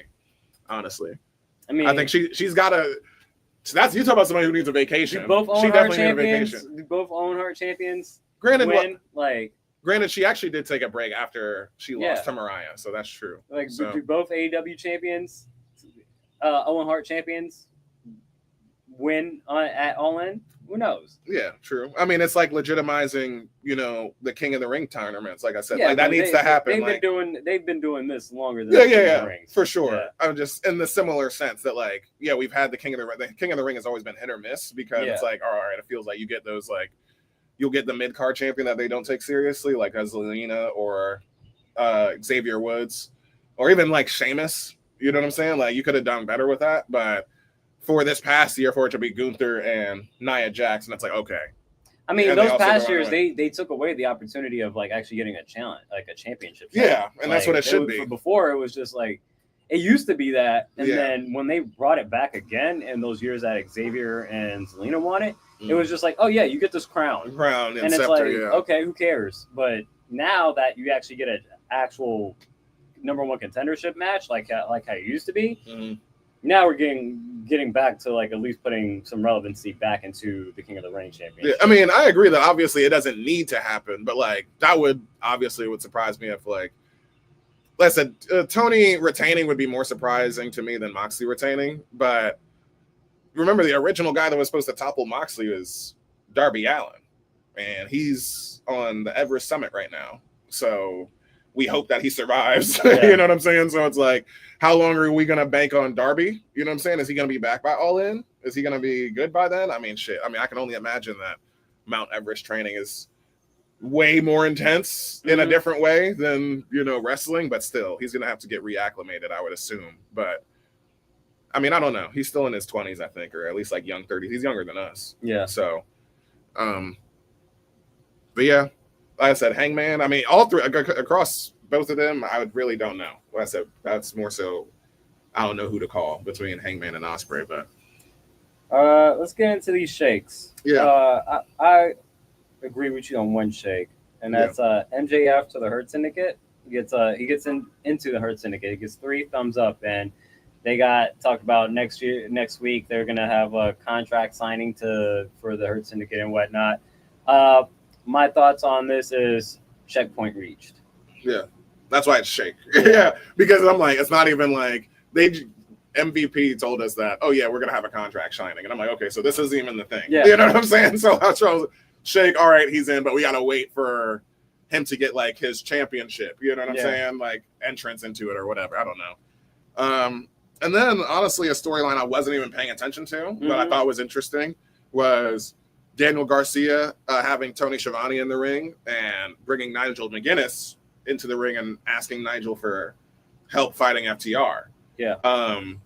Which I was like, oh, dope. And I brought up Nigel McGuinness basically being Daniel Bryan's eternal rival in Ring of Honor coming up and stuff like that. So just the fact that like this would be the second time he's gotten back into the ring because he was nice enough to do Daniel Bryan that favor of like, hey, let's have one more match on my like retirement run with the AEW championship. So that was dope. But cool to if he comes back in the ring, I'm like, okay, yeah, he's about to get physical again. So come from away from the commentary desk. So I mean, it's not like people don't say the same thing for like we want to see Nick Aldis versus Or Adam Pearce, not McIntyre, or Wade Barrett. Wade Barrett, see him back because he's still a fucking hoss. It's not like he stopped working out, So I just thought it'd be cool to see him back in the ring, and I'm like, okay, we're gonna see Nigel again. That'd be cool. So, but yeah, that's all I had for AEW. As per usual, the wrestling was dope as hell, and I showed you the 2 most important things last night.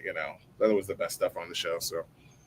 All right, let's move over to Thursday, and I guess before we get into the book of wrestling, let's talk about Jim Ross and him announcing that he's been diagnosed with colon cancer, and he's planning to have surgery in the next coming weeks. So hopefully they've caught it early enough and everything could be situated. But prayers up. Thoughts to JR. You're a legend, and you've been through a lot in your life, losing your wife, cerebral palsy, a whole bunch of stuff. So hopefully you're able to be good out of this. Yeah, hopefully he's good. 73. Damn. Prayers, man. Weird segment shift, but let's get into Book of Wrestling. Yeah.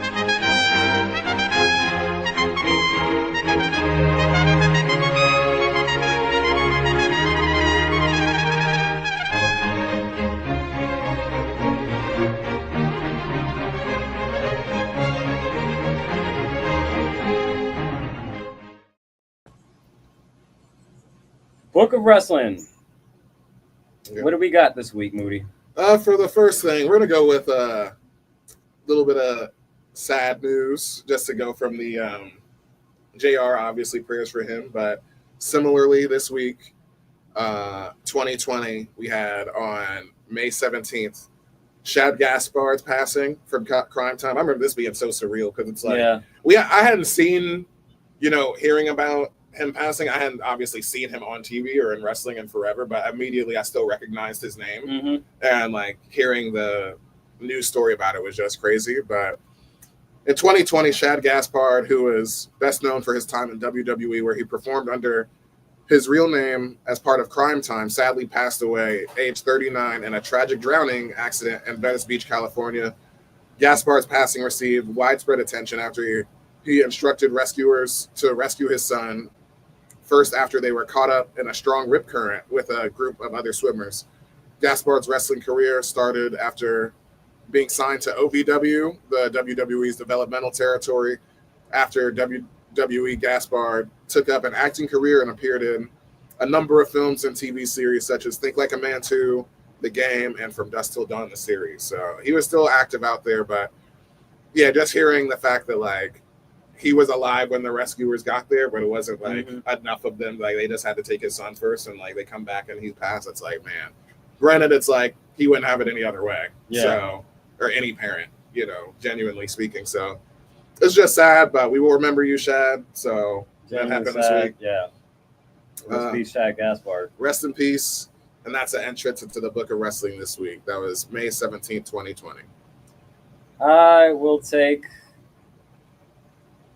China's TNA match, May 15th, 2011. At TNA Sacrifice from Orlando, Florida, Sting retained TNA World Heavyweight title against Rob Van Dam in the main event. China and Kurt Angle are victorious over Jeff Jarrett and Karen Jarrett in China's one and only match in the promotion. Tommy Dreamer pinned AJ Styles in a no disqualification match, and Mickie James retained the TNA Knockouts Champion title in a title versus contract match against Madison Rayne. Yeah, Virginia sis right there. But I saw it was interesting. I was like, oh, she actually did get physical. Like, this is her only match she's ever had in TNA. So I just thought that was worth the note, you know, for everything to be obviously surrounded by pay-per-views whenever we look into these things. And it's like, oh, at Backlash this week. And it's like, I'm not just going to say this every week. We say this every time.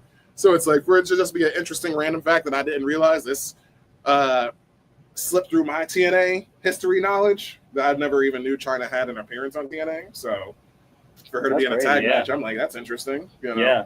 It's crazy because, you know, I'm sure Karen Jarrett is definitely not a wrestler. And so it's like the fact that, like, China hadn't wrestled so long that it's like, oh, yeah, we'll just put you guys into, like, a match where basically somebody will just be able to kind of do all the work here. But rest in peace to China. Yeah, I'm sure. I don't know, but maybe she might have wrestled under Joni Laura, or they might have called her Joni, you know, China Laura or something.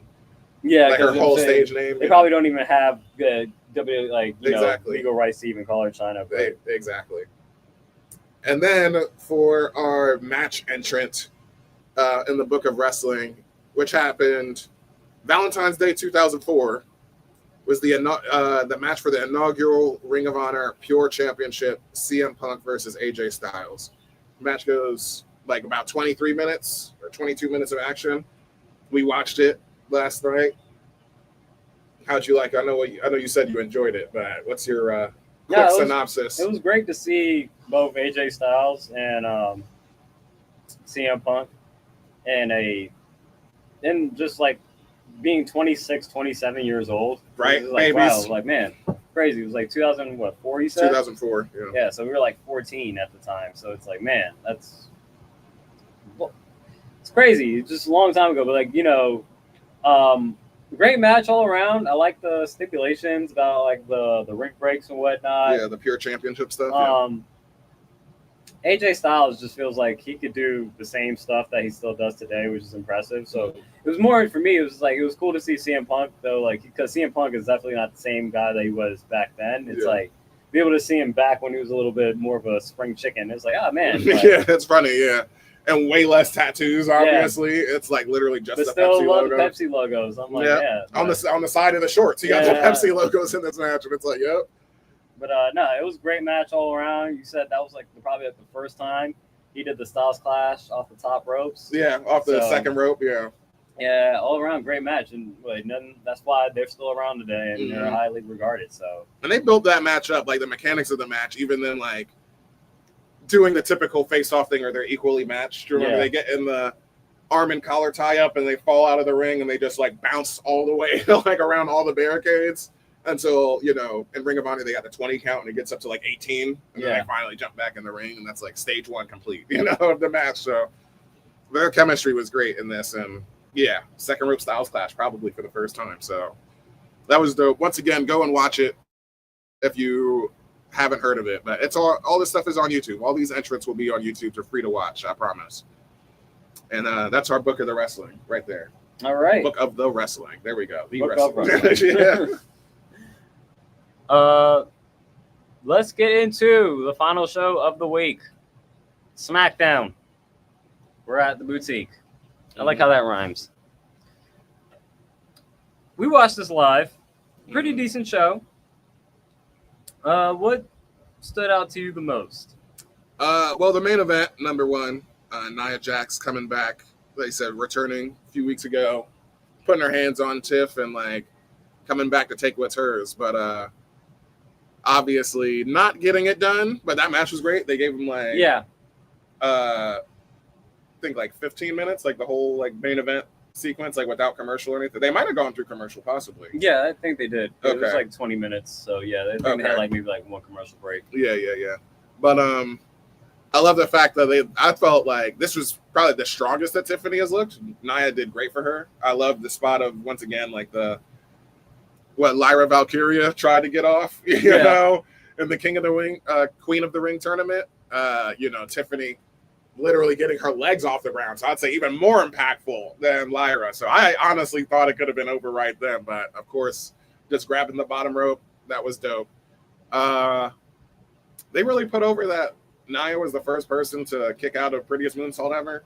Yeah. And I'm like, you said immediately, like, Charlotte didn't do that at WrestleMania. And I'm like, maybe that never happened. But I feel like, because I remember saying before WrestleMania, I was like, there's going to be a lot of moonsaults. At some point, she had to spam it, right? Yeah, right? Like, there's got to be moonsaults in this match. So, I don't know. But, yeah, she hit it twice. I mean, it took 2 to put her down. And the second one, it was after Nia hit herself with the chair. Oh, yeah. Did you see the pictures of Nia afterwards? No. Oh, yeah. She gassed her shit. Like, clearly, like, it's like right here, so not directly in the forehead, but it's like she got backstage, and I like looked at it, the finishing of the match again, and you can see like when she gets kicked in the face, if you look at Nia's face, because obviously it's quick as it's the end of the match, but you can already see the red, like right here on the corner of her, forehead.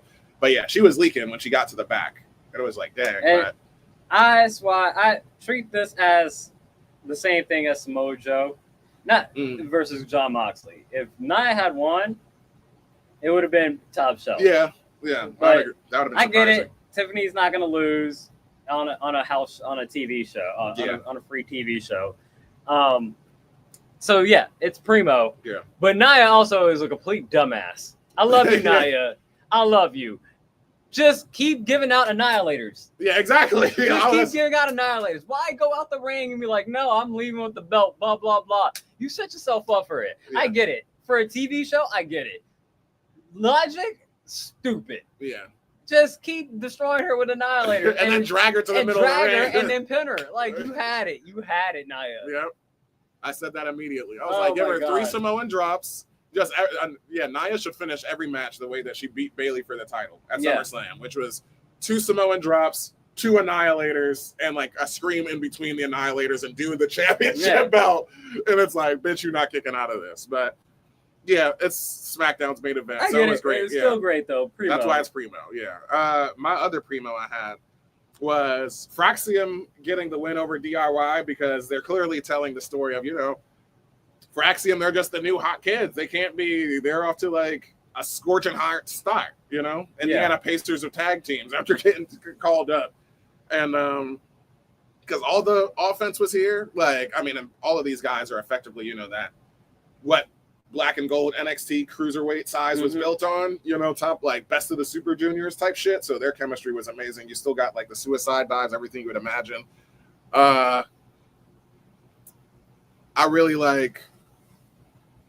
I think Fairy Tale Ending needs to be protected more because it's effectively an elevated pedigree. It's worse than the pedigree if you just add logic physics to it. He's holding you up like this and your legs are straight up, but whatever. That's fine. I give the match mid-rising just for the fact that it's like, I get it. Like, Frax team, like I said, they're the new kids on the block, and you're trying to put a rocket ship to them. And, you know, for people that are not familiar with them in their NXT run, they're like, hey, guys, look, they came here. They got a pin over the Street Profits, even though they were, you know, beat up or whatnot. Yeah.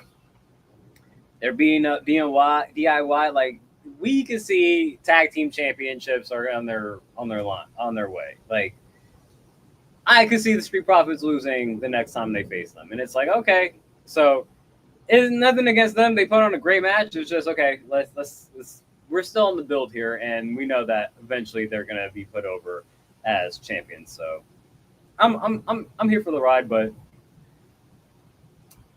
yeah, maybe that's just me being like just not cautious, but I'm just like, okay, I see where we're going. Mm-hmm. So I'm not as highly as like. I'm not gonna say I'm not highly entertained. I guess I'm not as invested.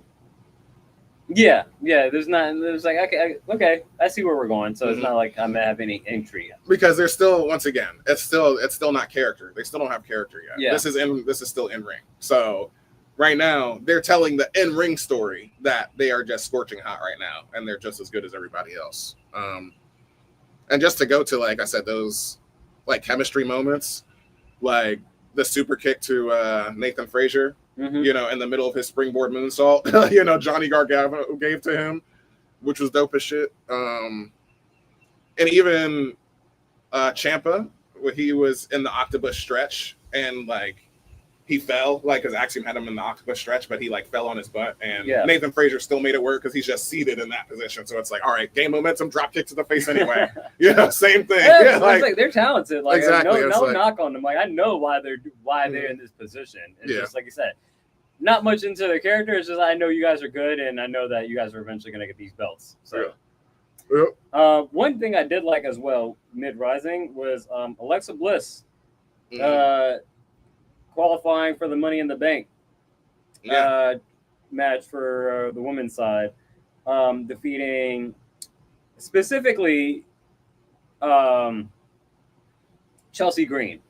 Yeah, I like the fact that Michin did not get pinned, and Chelsea Green did. I like that. I like that. So hopefully that protects Michin, and you know Chelsea, she could take a pin, and Alexa again, you know, Chelsea's indestructible. Yeah, and so I like the outcome of it, even though I would like to see Michin in there. Maybe there's like a last chance qualifier match. I don't know if they're ever doing that. I don't think they're doing that.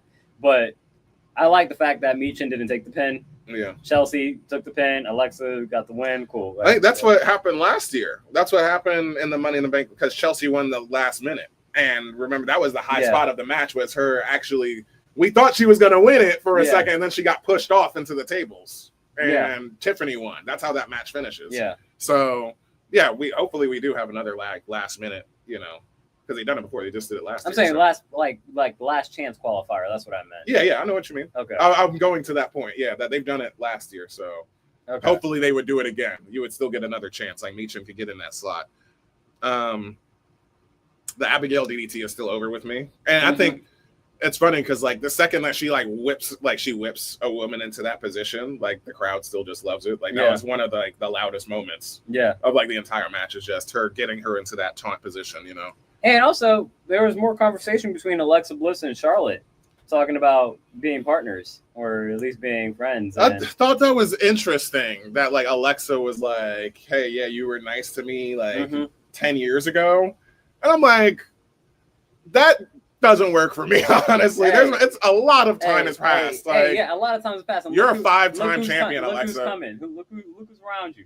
You got the Jada Parkers and the Julias. Yeah, I guess I can see that. People debuting. It's like you got to stick with your kin, the people that you came up with. Yeah, but she ain't. A Randy Orton, John Cena, cool. No, but like, at least you guys came from the same cloth. Same generation, sure. Yeah, it's like the generation after you always sucks. Yeah. You know what I'm saying? So you're always going to be ride or die with them, with your guys. The other mid that I had was, just both of the Money in the Bank qualifiers because Solo actually winning that match. Directly before that, I made the prediction that Ray would win because I was like, well, you're not going to have Ray debut and like have this awesome, you know, ring rope walker and not have him in a ladder match. But that's exactly what they did. And then I'll tell you all my prediction right now. that Penta's definitely locked into this match. Then, like, you gotta have one of the two in there. Yeah. Unless he gets screwed by the Judgment Day. Yeah, for sure. But Ray Phoenix, I liked how he sold Solos. That's one of the best. That's one of the best Samoan spikes ever. Yeah. Yeah. He flipped just like Rikishi would flip on like a clothesline. Yeah, the inside out. Yeah. Yeah, which I love that. Pete Dunne does that a lot too. Yeah. But yeah, Solo beat Big Bro, Jimmy, and Phoenix. Because I mean, granted, I knew. Mm-hmm. Yeah, we know Jimmy's not going to win this, but yeah, surprising more than anything. This also started with like, I mean, prior to the match, you had like the segment with Jeff Cobb and JC Mateo. Yeah, JC. So Jeff Cobb Mateo. So JC clearly. So JC Mateo and Fatu in the ring, the US champion. And still interesting. Like, we're working out this, so because we know that there's like strife in the family, clearly. Even Solo is standing in the middle between the three of them. Yeah. You know, with the mic during the promo and stuff like that. Even though Fatu is obviously the most over with us. So how long do you think until we're cooked on building them up? Because I think as I'm like having this thought in my head when we're discussing this, I'm thinking SummerSlam you gotta have SummerSlam might be too early for that match. But you gotta have like, I don't know, a giant wrinkle by SummerSlam at least. We gotta know there are opposite ends. Yeah, I think you're definitely gonna have that. Don't sleep on the Tonga twins. Yeah. Because remember when Solo was out, you had what was it, Tama? Mm-hmm. That was still around. Yeah, Tama was still around with Jacob. Yeah. And they were pitting. They were tight. Yeah. And so I can see when both the twins come back, and you have that strife, 3 versus 3. That Solo finds a third person. Yeah. You know, that can, because they definitely played up. Yeah, the fact that he didn't realize that Jeff Cobb was gonna, or JC Mateo was gonna show up. You know what I'm saying? That was a Solo audible. Mm-hmm. So it is interesting to see him like it's clearly a power struggle right now within the bloodline, which I do find that fascinating. But I'm like, maybe, I guess, because like I said, I'm already booking him for the year. Yeah. He's taking it back to WrestleMania. So it's like, now that I think about it, SummerSlam might be too quick, because SummerSlam is August. So I don't know. Maybe you build because it's already a slow burn. You know what I'm saying? The second that he won that title, or even before that. I mean, you could still do even before that. You could still have a defense at SummerSlam. Yeah, that's, you could do a trilogy or something. I'm battle lines. Yeah, maybe that gets you through at least the end of the year. Yeah. Who is Fatu beating at WrestleMania next year? There you go. That's a question for you. Solo. So that's the trilogy. Yeah. That's got to be the blow off. Okay, fine. And Bloodline rules. There you go. Yeah. Bloodline rules match at WrestleMania for the U.S. title. There you go. That's our booking. That's a good booking. What did you think about the LA Knight JC Mateo match? Well, it's in shake because obviously it was just by proxy of like the destruction that was going on since like Nick Aldis got to have organization. I mean, I was looking forward to it in the moment before it was happening. I was like, dude, you're going to love his finisher. Yeah. I was like, you're going to love it. Tour of the Islands. Fucking love it. I mean, granted, I thought it was fine. Like, LA Knight is an established star on WWE's roster. He's already a 2-time U.S. champion and did a little bit of a grind and got over with the crowd before even that, had to beat Logan Paul. So I remember in the moment I was calling this, as we were watching it or before, I was like, it would be really cool for them to like just get over how dangerous JC Mateo is right now, for them to just like, you're not making this random guy a match against LA Knight and he's not going to win. You know what I mean? Even though it was still effectively clean, the bloodline is going to like, jab at him and stuff like that. But LA Knight, he pulled out that a turnaround springboard crossbody. Yeah. Where I said, okay, LA Knight, like to the outside. I was saying, I was like, it was dope. Yeah, we were watching. I was like, bro, like really good. JC Mateo, Jeff Cobb, like he's so big that he makes LA Knight look like a cruiserweight. He's so fucking strong. And then like you forget, I'm like, oh, so LA Knight's like 43 years old, and it's like He ain't a small dude. I'm gonna look and, up. Like he was like, LA Knight's got some spring to him. You know what I'm saying? Like it was for a debut match. Obviously, it did its job. It wasn't anything spectacular, but it did its job as far as like making Jeff Cobb look impressive. And then LA Knight was just a really good dance partner. Yeah, definitely. And they're both very safe in that way because, like I said, he's always been a powerhouse, obviously, and like being prior in Japan. He is ground based, you know what I'm saying? Much like LA Knight. So they do have that classic, I think, like, not ground and pound, but like they do, like, LA Knight is best at hitting the hits, like the 80s kind of like wrestler. And I think Jeff Cobb is like you said, perfect dance partner for that style, you know? And for them to show us how strong he is with, like, remember, he did a deadlift. That was a deadlift, suplex that he pulled up, LA Knight into, and finishing the match in LA Knight doing once again not a springboard, but I guess a slingshot. He slingshotted himself over the top rope, and Jeff Cobb catching that 240-pound momentum into Tour of the Islands in the middle of the ring. Fucking sick. But like I said to you last night, also, don't expect him to talk ever.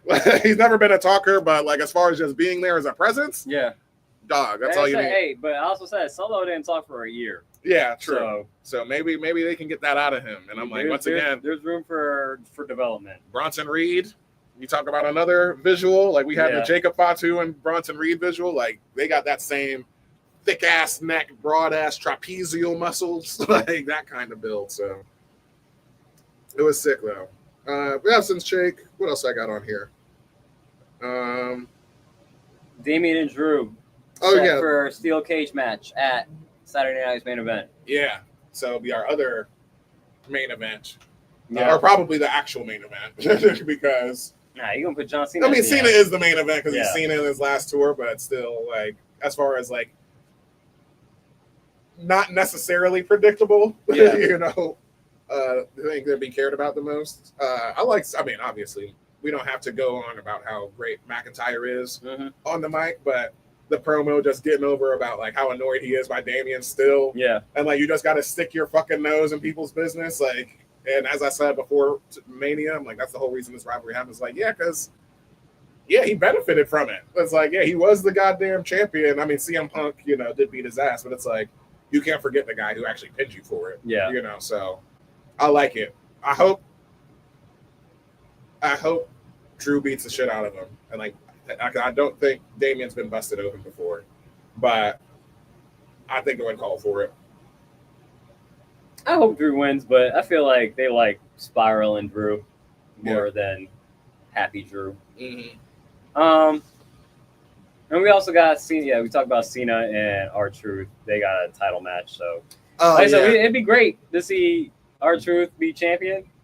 Even if it's for even if it's for 48 hours, it would be nice. That'd be beyond the most amazing. Like I said, it would be similar to, in my opinion, to like that means John Cena would be 18-time champion. There's gonna be a point in time, like I said, just like Santino pulled it off twice, where he had us believing he's gonna win the Royal Rumble, against Alberto Del Rio, and then he doesn't, and then in the Elimination Chamber, you think he hits the Cobra on Daniel Bryan, as those two are last.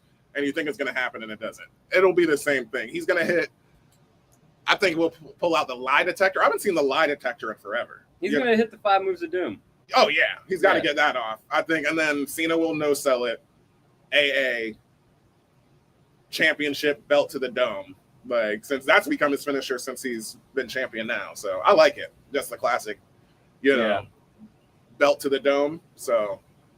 Because we know it's completely protected now. We ain't really been doing those. Even though, like, I've always thought title shots were fine. Granted, they say it's like 20 pounds of gold and stuff. So, like, and guys work stiff some of the time. Sometimes they lean in. So it's like, I guess I could imagine. But people are always getting their hands up. But a title shot, to me, like to the head, has never looked like, oh my God, he fucking took his head off, like the way a chair shot would. You know what I mean? But I feel like that's real gold, though. It can hurt. Well, yeah, of course it can. Like I said, it's 20 pounds. But, it's always, anytime you see it, they're holding it like this. It's very safe. They're grabbing it with both hands. Like, they're pulling back on it. That's all I'm saying. They're working. But one other thing I wanted to call out that it's kind of a combination to what happened on Monday, but Roxanne and Julia were in a tag team match on Monday against Rhea Ripley and Io Sky. Mm-hmm. Rhea Ripley coming out last. Mm-hmm. I'm like, okay, I get that, like, she's the face of the brand, but that's your champion, like the championship. But that's beyond the point. You don't gotta tell me that. Yeah, there was a little miscommunication between Roxanne and Julia. There was a little after show. I saw this. They were kind of, Julia was like going her separate ways, and then now we learned from Nick Aldis on SmackDown that Julia is the newest member of SmackDown. Yeah. So already elevated. Dope. It's dope that it's we knew they were on the main roster already, but like they put it over on Raw, like you said, that backstage segment, like, we need to make an impact. Roxanne is just monologue, we. Mm-hmm. And then Julia's like, there is no we. Yeah. And then she's on SmackDown now. It's like, all right, cool, fine. Because like we said, the alliance didn't really make sense outside of like, the only thing that does make sense is exactly what Roxanne was saying, is that we're new here, and like you said, you're going to stick with your generation, basically. Yeah. Like, we know each other the best, so. But now you also got Roxanne on Raw now, Julia on SmackDown, so a little bit more balance to the shows and whatnot as well. And I'm excited for that, just in the sense of like, I asked you last week, I was like, do you think, Jade is going to win the title at some point this year, so immediately that match came to my head was Julia versus Jade. I was like, that'd be dope for the title. I want to see that immediately. You think Jade wins the title this year? We had this discussion. You said this. I asked you. I was like, do you think within the calendar year, do you think she wins the title? And I was like, you said, yeah. And I was like, okay. Which, there's a chance. There's always odds on it. I'm not saying it's like the favorite or not. But I was just like, they're definitely finally like, shit, how long has it been since we've seen Bianca? Bianca's taking a vacation right now. It's been some weeks now that we're talking about it. Since WrestleMania, I guess. Exactly. Yeah. So, and Jade is out here. So it's like, she's got like, ran into Charlotte again backstage. And, that was when she first debuted. That was the very first person they put in front of her. Because she's like, Charlotte and her are the most like Adonis looking women. Yeah. On the SmackDown roster. So it's like, all right, that obviously we want to see that. I want to see Bianca. And now she's finally getting her legs under her, it looks like. If Jade doesn't win she's already building up against Tiffany right now. If Jade doesn't win the championship at SummerSlam, she ain't winning this year. Yeah. Okay. I can believe that she's built up for SummerSlam. I would see Naomi winning the championship before Jade. Yeah. Okay. All right. But anything else? No, SmackDown? That's it. That is it. And we are at the end of the week. We are here for our champions of the week. Now I got a TBD. I called it TBD, but like I've like had a thought in my head for like what I would name this. Yeah. And then I saw that you have a Randy Savage one, and the only one that's been in my head for what I was gonna name this was a Randy Savage. He's either Randy Savage or Bonesaw McGraw from Spider-Man. But basically he's like, when Spider-Man is in the cage with Bonesaw McGraw, because it's Randy Savage, and he was like, "You going nowhere? You got 3 minutes of pain or whatever it was." Yeah. You're in the ring with me, man. What was his guy's name? Ninja Mac. Backflips from the ring, from the ring to the entrance, and chases his opponent. I don't know if you saw this video, but this was all over the internet on Sunday. But there's a whole clip of this guy in Ninja Mac at the New Japan World where he literally is in the ring and then literally backflips out of the ring onto the ground and then still is backflipping and chasing his opponent. It is one of the wildest things ever. I'm like, bro, how did you even not hurt yourself? Yeah, this is like the Simone Biles, the Biles 2.0 or something. Yeah. They say like Simone Biles is like 6 different skills named after her. Yeah. This is the Biles 7. That's what I call this. Like, because basically what that move ends up being is the most ultimate cardiac kick. It's just Wesley's finisher after 15 back handsprings in a row. Yeah. Is what he does. That's sick as fuck, bro. It was crazy. Again, he jumped from the ring out to the ring and it still is going. I'm like, man, I hope he landed on his feet. Because if he landed on his hands. Oh, yeah, broken wrist. Yeah, for sure. He had to land on his feet. That shit's wild. No, that was sick as fuck. That's sick as fuck. Shout out to Ninja Mac. You get the Randy Savage, Bonesaw McGraw. You're going nowhere. Oh man, championship title belt for with that impressive feat of ability. Yeah. For me, I've been good in the last few weeks with these champions. I got 3. Because I noticed, like, I do make it, like you said, in the moment, and then so many of them, you're like, wait, what the fuck was I thinking? Yeah. And I literally just had that moment with my first one, and I remember it probably is the best one. But let's go with my Randy or Snap into a Slim Jim title, which is in reference to the Macho Man Randy Savage for Daddy Magic to the rescue on Dynamite, where Daniel Garcia starts getting beat up in that segment that I told you about with he asks Nigel McGuinness for help. Yeah. FTR comes out and they start beating the crap out of him, right? And Daddy Magic is, Daniel Garcia's coach / manager / best friend. Mm-hmm. And he just comes out and he's so like you said, Bonesaw McGraw, that look of old Randy Savage, like so porky. Yeah. He's big but porky, but he's sweating his ass off and like he's just holding this pipe. He's like, come on. I'm telling you, he must have been channeling Randy Savage. That must have been what he was thinking. Yeah. Like, he was just giving me all of that, where I was like, that was the first thing I thought, where, yeah, he gets the Snap into a Slim Jim title for that, for being Randy Savage, doing an impersonation. And a step up from that, I really like this one. I like the indie guys. I was trying to think of a better one, because I feel like this is so... I could use a different title or a different name for this, but this is where I landed. The Street Fighter, a new challenger approaches title. When you hit start after you beat somebody and you're playing arcade mode, somebody presses start and then it interrupts you in the middle of your game and it flashes on the screen.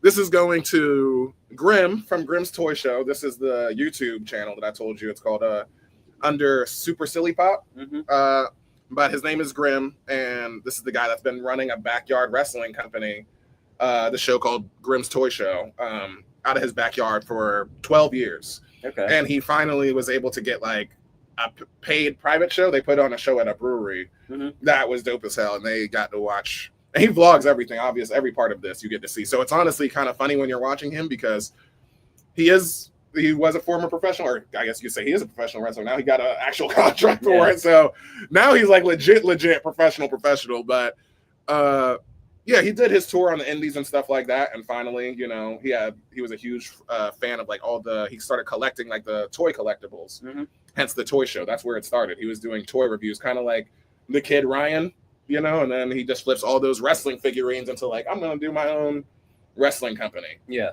And this is where I told you where like Gain, like he makes an appearance in this, like Thunder Rosa, like she's on this show. Like there's people are aware of him. Like, and it's dope to see like other indie people, like mid-major, or I would say obviously Thunder Rosa is a multiple-time world champion on major shows. Like she's a multiple-time AEW women's champion. It's cool to see that. So yeah. And he was like in tears and stuff, and it was awesome. So it's cool. And the video that I attached here, that's actually the vlog that he does. So that's it. As you watch it, you notice you're like, all right, how much is he in kayfabe? Right. Like honestly, because I feel like he's always maintaining at least like 15% kayfabe, But anyway, and then what happens when you again, like we talked about yesterday in just a general conversation, it's just like, hey, that's what happens when you just stay passionate about your interests. You can make a career out of it, and you never even know. So that's what's up. And then lastly, this is definitely the best one, the best champion of the week right here. This is the Vegeta and Dragon Ball Z. I'm surrounded by idiots. Title goes to Dominic and the Judgment Day, because there is a segment where Liv Morgan, he gets off the phone with Liv. He just misses his mommy, or his new mommy, or I forget what he calls her, but Livita or what, I don't know. He gets off the phone with Liv. She's done filming in England, which is 5 hours ahead. And Dom gets off the phone and he says to everybody, he says that she said that it's 1 o'clock, but it's nighttime or something like that. Like, and then, good morning. And or she said good morning. That's right. And he's like, hold on, tell me you understand time zones, Dom. And I'm like, Jesus, Dom is an idiot, right? Obviously kayfabe and shit, right? So then I forget what happens elsewhere. Or no, he asks Finn to take care of AJ. And JD, this is where the championship comes in right here. JD is like, hold on, let me explain this to you. He grabs a light, like a light source, like this is the sun and this is the earth, and it's like a skull or something. And he does this. Yeah. And I'm like, bro, that's flat earthing that you're doing right now, because they believe that it just spins on like a flat disc. And I'm like, the rest of like the backside of that's not getting any sun, JD. Like, you're explaining flat earth theory to him. So I definitely took credence to that. I was like, nah, the science here is terrible. All of Judgment Day is dumb as shit. Like, they don't understand. I'm like, just destroy this group. They're Like, just dumb as shit. Pointless at this point. Fucking Dominic is an airhead. Like, oh my God. So yeah, surrounded by idiots, just everybody. Yeah. That's our champions of the week, people. That was our Michael Jordan, the second coming of Michael Jordan episode, and our Rudy Tomjanovich episode, number 45. Yep. In the books. Do you have anything else to say? Not much other than we are now on. We got a big week of wrestling coming up next week. We have Saturday night's main event. Yep. Battlegrounds. Double or Nothing. It's a whole bunch of wrestling next week. So we're doing Battleground predictions. Mm-hmm. We're doing Double or Nothing predictions, and Saturday night main event is just just a special. Yeah, it's a featured show, theme show. Yeah. So 2 predictions next week. Yep. Let's see if we can add some wins and losses, or maybe we might get ties. We'll see how. Definitely with AEW with their cards, those are like pretty stacked cards, so they should be able that should have a decisive winner. We'll see what happens with Battlegrounds, but no, that's it for me. What do you want to leave the audience with off, Moody? Absolutely nothing. Y'all know what to do. Follow us. All right, turn it off. No, I'm playing. Follow us on our YouTube channel. Give us a like, comment, subscribe. Y'all know the routine. Send us an email at thewrestlingreup@gmail.com, Instagram, all that good stuff. And we will see you episode 46. And we'll catch y'all next week, y'all. Peace. Peace.